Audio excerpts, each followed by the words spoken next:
He lost his wealth. He lost his children. He lost his health for years, not days.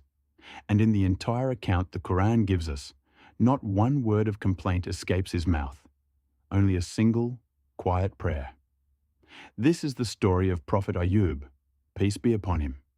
In the Bible, he's called Job. In the Quran, Allah gives him a title no other prophet receives in quite the same way. An excellent servant. Every verse in this video is cited. Let's go to the source.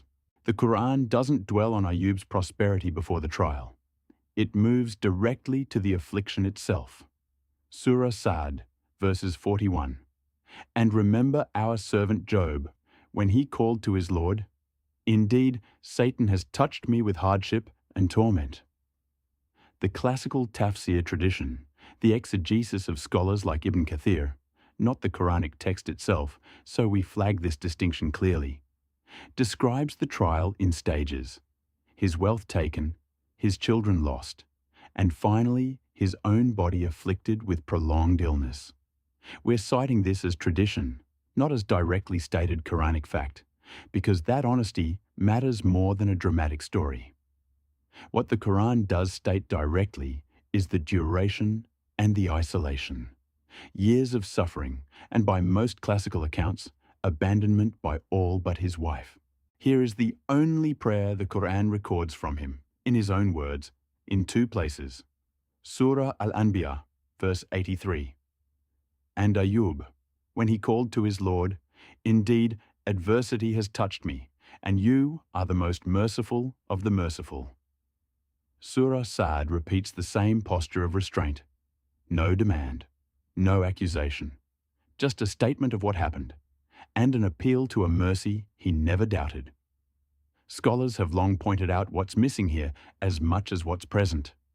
No, why me? No bargaining. The complaint is addressed only to Allah, privately, and even then, framed around Allah's mercy rather than Ayyub's pain. The response comes in the very next verse, Surah Al-Anbiya, verse 84. So we answered his prayer and removed his adversity, and gave him back his family, twice as many, as a mercy from us, and a lesson for the devoted worshippers. Surah Sad adds the detail of restoration in this world specifically, not deferred to the next life, but returned to him directly, as a mercy from ourself, and a reminder for those who understand. And then comes the verse that gives Ayyub his title. Surah Sad, verse 44. Indeed, we found him patient. How excellent a servant. Indeed, he was one repeatedly turning back to Allah. Two words carry the entire weight of this story. Sabr, patience, and the direct praise that follows it from Allah himself. Ayyub's story isn't told in the Quran as a lesson in enduring pain for its own sake. It's told as a lesson in where you direct your complaint and whether your faith in Allah's mercy survives contact with real loss. He didn't perform patience for an audience. There wasn't one. He said one sentence to his Lord in private and meant it. This has been AyatAndAsar, verses and narrations, every claim sourced. If that's the kind of Islamic content you want more of, subscribe, and we'll see you in the next one.